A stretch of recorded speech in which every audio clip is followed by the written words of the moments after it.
God's bringing me to the book of Job this morning, and I'm reading Job 10, and he's showing me something that I want to show you.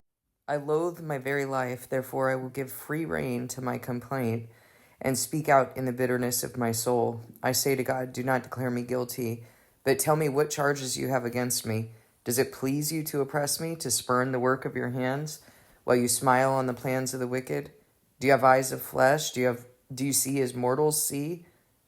Are your days like those of a mortal, or your years like those of a strong man? That you must search out my faults and probe after my sin, though you know that I'm not guilty, and that no one can rescue me from your hand? Your hands shaped me and made me. Will you now turn and destroy me? Remember that you molded me like clay. Will you now turn me to the dust again? Did you not pour me out like milk and curdle me like cheese, clothe me with skin and flesh, and knit me together with bones and sinews? You gave me life and showed me kindness, and in your providence watched over my spirit. But this is what you concealed in your heart, and I know that this was in your mind. If I sinned, you would be watching me and would not let my offenses go unpunished. If I'm guilty, woe to me. If I'm innocent, I cannot lift my head, for I'm full of shame and drowned in my affliction. If I hold my head high, you stalk me like a lion and again display your awesome power against me. That verse really stands out to me. If I hold my head high, you stalk me like a lion and again display your power against me. What is Job saying right there? That in this molding that God does of us, or in this ruling with an iron scepter, when we get out of line, when we start to move toward the flesh, he's right there stalking us like a lion and giving consequences so that we get back into place. And again, display your awesome power against me. You bring new witnesses against me and increase your anger toward me.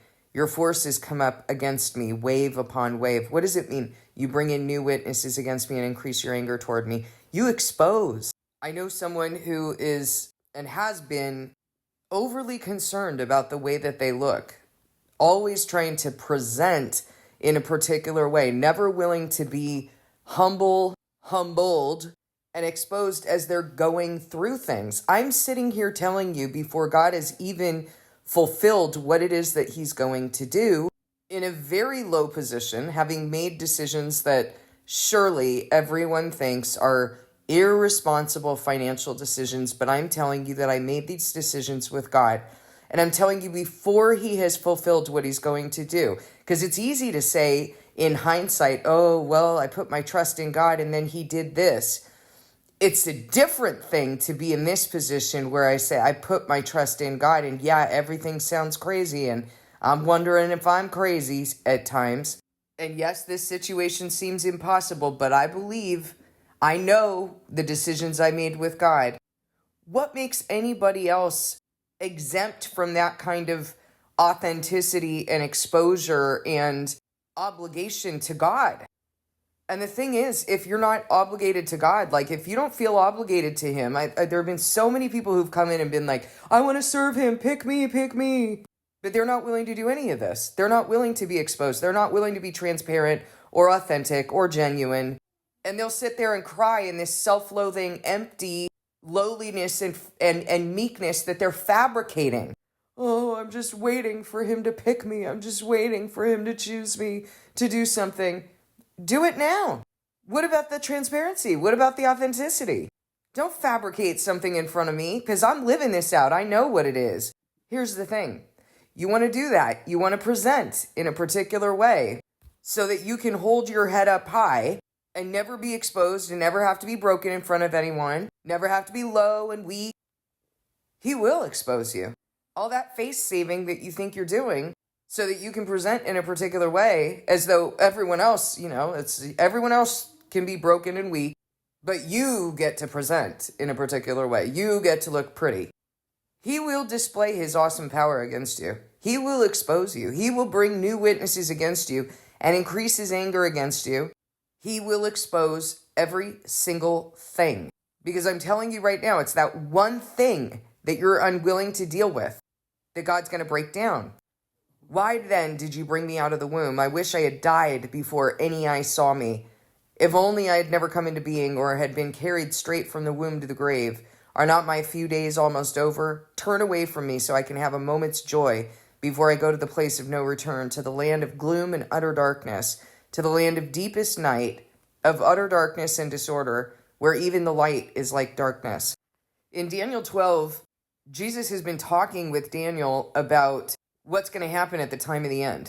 And Daniel says, how long will it be before these astonishing things are fulfilled? And in verse 7, Jesus answers him, it will be for a time, times, and half a time, when the power of the holy people has finally been broken. All these things will be completed. Now, let me tell you something. You may not be able to fully understand this. You likely will not until this happens to you.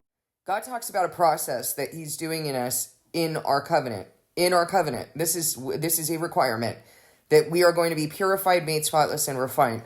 And he talks about this process of making gold in which, and let me explain to you the process of making gold. Gold is put through the fire. It is melted, and the impurities separate from the gold in order to make it pure gold. Did God just pick that metaphor? Like saw that this was the process of making gold, and he was like, oh, this is a good metaphor for me to use? Or did God create that process in order for you to understand the metaphor? The reason I'm making that distinction is because this is an exact metaphor. God wasn't looking around and going, well, this one's good enough. Unlike us, he has the ability to create and design a metaphor so that we can understand the process of what he's doing with us. And so when you are going through this baptism of fire, because the word says you're going to be baptized by water and by fire. So when you go into the furnace and you're being purified, made spotless, and refined, and your power is being broken, you're not even going to be able to lift your head. You're not going to be able to go back into your flesh because he is going to break that. That's the power that we think we have. The only thing that we're supposed to do is submit to God. That's our design. Submit to God. Humble ourselves before him, obey him, and completely submit to him so that the flesh has absolutely no power. This is why he says, circumcise from the sinful flesh, discipline your physical flesh, and you should be living in the heart and spirit, because when he makes you a new creation, he removes your heart of stone, places in you a heart of flesh, and places his spirit in your heart. He begins to move you to follow his laws and keep his decrees. God is spirit, so he's going to communicate with your spirit. The place you're being cleaned up is in your heart, and that's where you're going to be justified in the end. All of that should make sense within the context of Scripture. So when I talk about this, people are like, where is that in the Scriptures? All throughout, guys, all throughout.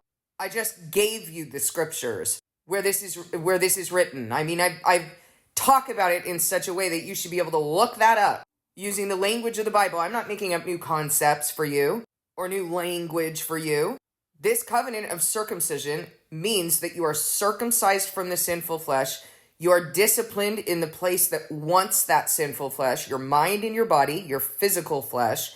And the only way for that to happen is that you have to live in the spirit and the heart, where God is cleaning you up and where he is communicating to you and where he has said, the spirit is willing, but the flesh is weak. So you can't live in a place that's weak.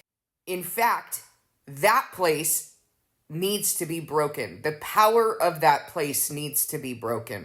And you're going to be brought to that place. And that is the significance of Job. That is the metaphor of Job, that you are going to be brought to a place of weakness and pain and heartache, of having your sinful longings exposed, and the places you're hiding are going to be exposed. We're all going to be brought to this place. Everyone who's being saved is going to be brought to this place of total and utter affliction until these things are burned out of us. The things that we need to deal with that we don't even know that we need to deal with, they're going to be burned out of us. And the power in our flesh that keeps trying to hold on to them is going to be broken. And so as you look at Job's process, because it's clear that Job is angry, he's frustrated, he's over it. And yet, at the very end of Job, what does God say to him? Who is this who obscures my plans with words without knowledge? Brace yourself like a man, and I will address you, and you will answer me. The implication is that we need to rend our heart. We need to tear our heart to what God is doing. What's his plan in this whole thing? And yes, as we're being squeezed and wrung out like a wet rag, these feelings are going to come up. And guess what? It's our job to process those feelings, because the more that we fight it and the more we multiply our words against God and we don't deal with what's going on in our heart and accepting it, the more intense our consequences are going to be. He will bring more judgment against us in order to get that out, in order to squeeze out that last bit of sin, that last bit of power that we're holding on to in our flesh. I have told you guys many times on this channel, you cannot save your face and your soul. You're going to have to make a decision about what you're going to save. And here's another thing I'm going to tell you. You're never saving your face. Anyone who's doing this work knows what true authenticity and transparency looks like. And not only that, but God will expose the things that you are hiding. So if you think that you're going to hold on to some sort of power to hide out or to present in a way that's pretty, then you should become a fool so that you can become wise, because God is in control, not your flesh. Job has been used as an example to show us the suffering that we're going to have to go through. There is not some external battle. It's not the pagans. It's not the Jehovah's Witness or the Mormons come on. The battle is in us. That's where we're fighting the battle. And for this reason, God has made a pattern in which we need to be healed and address the issues going on in us. Then we can be used to walk in the authority that we have been given, the responsibilities and trusts we've been given in this life over our family, our employees, whatever it is, the roles that we've been given in our life. Then we'll be able to walk in those roles correctly. And having continued to heal as an individual in Christ and continue to receive the ministry of the Holy Spirit and break ourselves before God and submit ourselves and live in that covenant of circumcision, where we're circumcising from the sinful flesh, disciplining our physical flesh because our physical flesh is weak, but the spirit is willing. So then we need to live in the spirit God has given us and relate with his spirit, which he placed in our heart, and be cleaned up. As we continue to do that, and God is moving us to walk in the trust we've been given in this life, then at some point we'll be able to serve in his house. And you need to know that if you don't serve in his house here, you won't be doing it later. Everyone is required to serve in his house, or you won't be a priest in his house later. But this is the process of getting there. And there's one person in particular who's asked me over and over about how to get there. This is it. And I've spoken this to you many times on videos, that when people have contacted me and they've said things like, I'll do anything to heal. I always think, we'll see about that, because the anything that they're talking about is according to the way that the world does things. What if the anything that God requires is to separate from the flesh that you think you're going to do anything to get therein? What if the requirement that God has in his covenant, as he has so stated, is to circumcise from the work of your hands and to actually submit to him? The people saying this believe in the power of their own works. They believe in the power of their own hands, of their own flesh. That's what they're saying. My flesh will do anything. I'm strong there. I'm self-made, strong-willed. What is your will? Your self-will? What is that? Your self-will is in opposition to God's will. God requires brokenness. And the very people saying this are so busy in their flesh that it is virtually impossible for them to get into a place of brokenness where they circumcise from the power that they think they have, that exists in the sinful flesh. Those aren't God's ways, guys. This is the reason why when you go through something so incredibly painful and grievous and you're mourning, you're brought into a place of realizing you can't change that situation. And that's exactly the place that God talks about continuously in the Bible. Grieve, mourn, Wail, lament, put on sackcloth and ashes and return to me. You can't get there any other way. Your power has to be broken. And if you're unwilling to receive that because you're too concerned about the way you look to others, you're too concerned about holding on to certain things, you're interfering with your own salvation. Why does God bring me to a place? Why has he brought me to a place of giving everything to him and now being in foreclosure on my properties, being in danger of losing my own home? Because he is wringing me out like a wet rag. Every last drop needs to come out. He's squeezing the toothpaste tube. He's purifying and making spotless and refined. He's melting the gold and separating the impurities out of me so that as I go through each step of this journey, which is very painful, drowning in affliction, I have to sort through all these feelings. What have I not dealt with? Do I even have an audience with you right now? Is there something I haven't dealt with? Is there any misstep that I made? What does it feel like to be totally at the mercy of God? To not have the savings account or the securities of the world, the insurances and the retirement plan and the investments, the equity in my properties. No, I don't have any of that. I used it up on what he told me to use it up on. Now I am completely at the mercy of God, totally in the fire. Why is that necessary? Because my attitudes toward God come out, and I'm faced with the decision of, am I going to rend myself to humility before him, or am I going to multiply my words against him? Believe me, it hasn't been a perfect process. Am I going to work through the feelings and the thoughts that he's bringing up through afflictions, dreams, past experiences, memories, feelings? Am I going to work through all of that stuff so that I can become what he wants me to be, what he's molding me into? Or am I going to fight it? Because the longer that I fight it, the harder it's going to be. Am I going to share these things with people? Do you think that I want to get on here and share with you what I'm now going through when God has not fulfilled? It's humiliating. I'm sorting through my own feelings about the decisions I've made and whether or not God is going to be faithful, and I'm trying it on in front of you. Do you know how that feels? Not good. I have my own judgments against myself. I don't need yours. I'm wondering about this process and trying to understand it myself. Going back and saying, did I make this decision for me? No, I didn't. I couldn't have made this decision for me because this is not something I ever would have done. I was very successful in the world, so I obviously know how to make decisions that are financially sound and make sense to the world. And because of that, God has made me make decisions that are completely foolish to the world because of how I trusted in the world.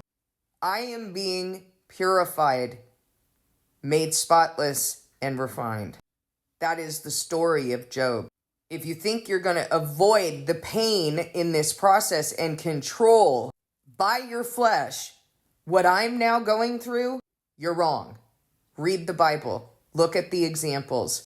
Look at what God uses and look at where he takes you. So you got to make your decision. Are you going to save your face? Are you going to try to avoid the pain of where God needs to take you in order for you to be cleaned up?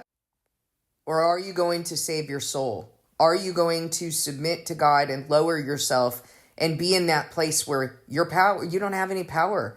I remember when I first started learning how to get out of the flesh and live in the heart and spirit, I felt like I was losing control.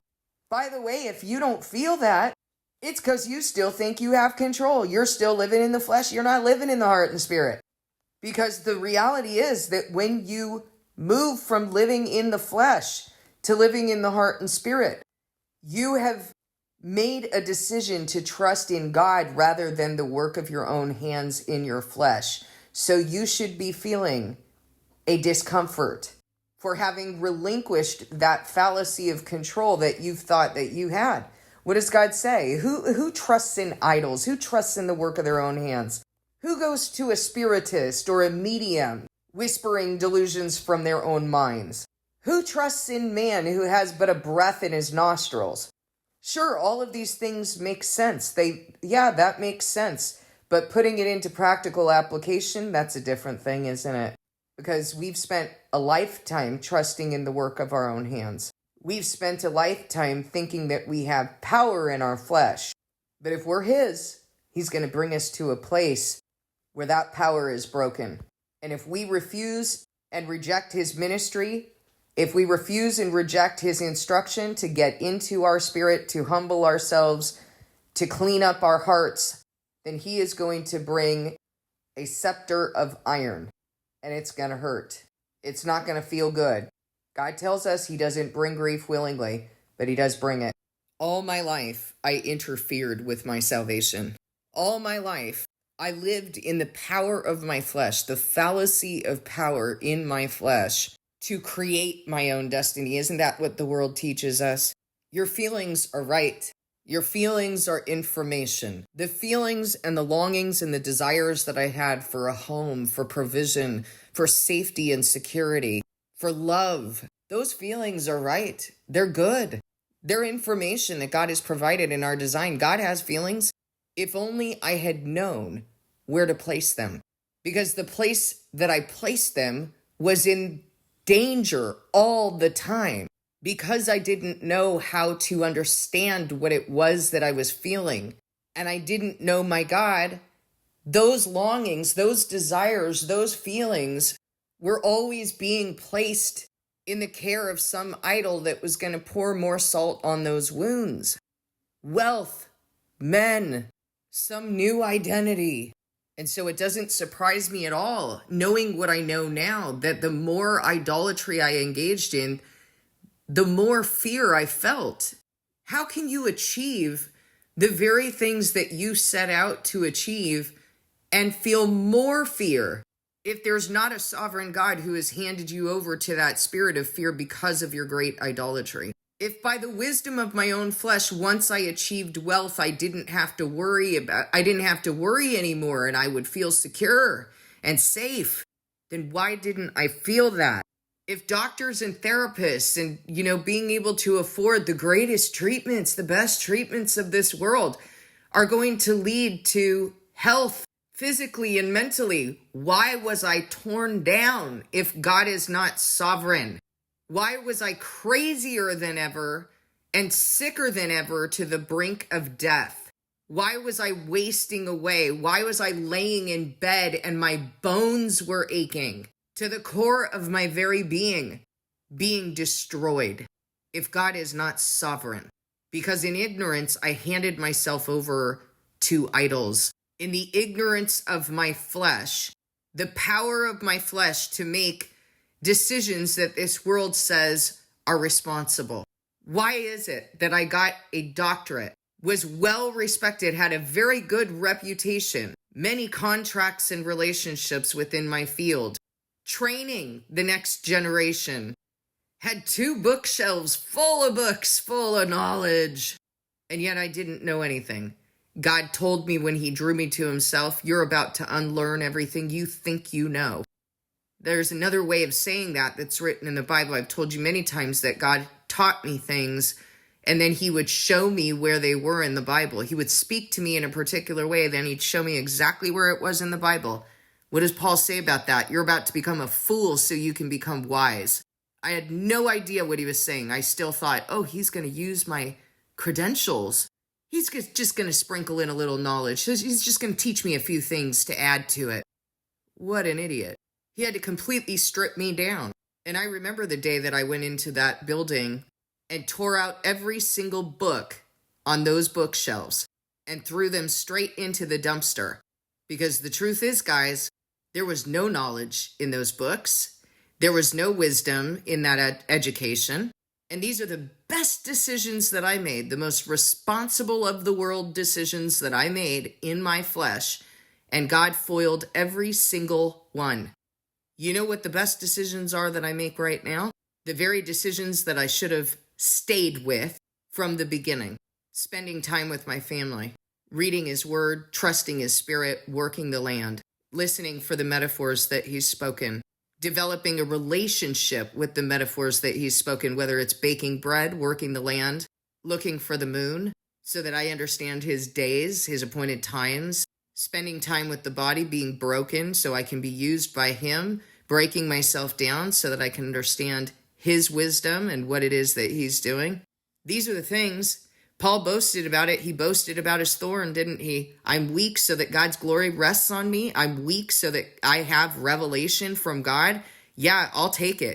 Not loving the thorn, but I'll take it. I don't want it any other way. I will boast in this thorn, sharing what I understand with my son, with my daughter, learning from my daughter, watching the things that God is doing in her so that I also can learn how to be present, how to slow down, how to not put my grandchild in front of some boob tube or overstimulate him. I mean, these things hadn't even occurred to me because I lived in my flesh. But I remember when Jeremiah was jumping in his little jumper and it had these lights that lit up, and my daughter said, please don't turn the lights on. I noticed that they overstimulate him, and I don't want to do that. Why might that be important? Why might that kind of wisdom, living in the heart and spirit, being taught by God, why might that wisdom be important? Because we're supposed to be present. If you're all jacked up in your flesh and overstimulated, you can't be with God. She has been training her child since he was an infant to be present, to not be overstimulated by sugar, lights, checking out, all of the things that the world trains us with since we're very, very young. We have to learn how to circumcise from the sinful flesh and live in the heart and spirit all the time. And I know that in counterfeit Christianity, you've been taught that you can't live by the Spirit all the time, and that's a lie. You must live by the Spirit all the time. And we all need to learn how to stop interfering in our salvation by allowing the power of the flesh to take the reins on our life. That has to be broken. Not only do you have to be separated from it, but it has to be broken. So whatever is letting that in, whether it's unresolved issues that you're calling trauma and that keeps jacking you up, it keeps pulling you back into the flesh, lukewarm places in your heart, an unoccupied vessel, you're not fanning into flame God's Holy Spirit because, you don't just separate from the flesh, you got to turn to God. The word does not just say, resist the devil and he will flee. The word says, submit yourselves to God. And then it says, resist the devil and he will flee from you. You can't resist the devil and then just occupy yourself. You have to submit yourself to God. And part of what you need to be doing at that time is examining why is it that what is the devil playing on that's not resolved in me? What is the devil playing on that's lukewarm in me? You need to learn about who you are from God. Learn about your condition and what he's changing, what he's rooting out of you. Do not ignore your dreams. Don't ignore your memories. Don't ignore what you're calling trauma. These things have to be resolved or this will continue to plague you and it will interfere in your salvation. It will interfere in the covenant that God is working out with you. Please discern this message with God.